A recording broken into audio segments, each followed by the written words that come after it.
झाडावरची शेगलाची भाजी अशी दिसते। व्हिडिओ शेवटपर्यंत नक्कीच बघा आणि सगळ्यांनाच स्वातंत्र्य दिनाच्या व श्रीकृष्ण जयंतीच्या हार्दिक शुभेच्छा। श्रीकृष्ण जयंतीनिमित्त शेगलाची भाजी कशी बनवायची ते बघूया। ही एकमेव भाजी अशी आहे जी अगोदर कापायची असते आणि नंतर धुवायची असते। तर इथे शेगलाची भाजी कापून घेतली आपण आणि 4 ते 5 वेळा पाण्यातून काढून धुवून घेतली आहे। भाजी धुताना तळाला जे देठ असतात ते आपल्याला नाही घ्यायचे आहेत।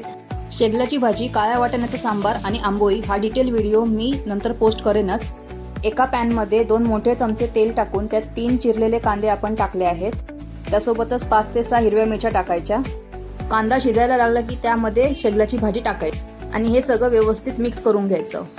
या भाजीला खूप प्रमाणात कांदा आणि खोबरं लागतं, तर इथे अख्ख्या नारळाचं खोबरं आपण घेतलेलं आहे। भाजी आणि कांदा व्यवस्थित मिक्स झाल्यानंतर आपण याला वाफेवर शिजवणार आहोत। तर ताट ठेवून त्यावरती पाणी टाकून भाजी वाफेवरती 5 ते 7 मिनिटं शिजायला ठेवायची। 5-7 मिनिटांनंतर ताट बाजूला ठेवून भाजीमध्ये मीठ टाकून घ्यायचं। त्यानंतर त्यामध्ये किसलेलं खोबरं टाकून भाजी नीट मिक्स करून घ्यायची।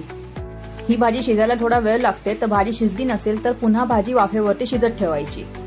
भाजी शिजवताना लो टू मीडियम फ्लेमवरती 5 ते 7 मिनिटं वाफेवरती शिजवून शेगलाची भाजी रेडी आहे। व्हिडिओ आवडला असेल तर लाईक, शेअर आणि सबस्क्राईब करायला विसरू नका। भेटूया लॉंग फॉर्मॅट व्हिडिओमध्ये।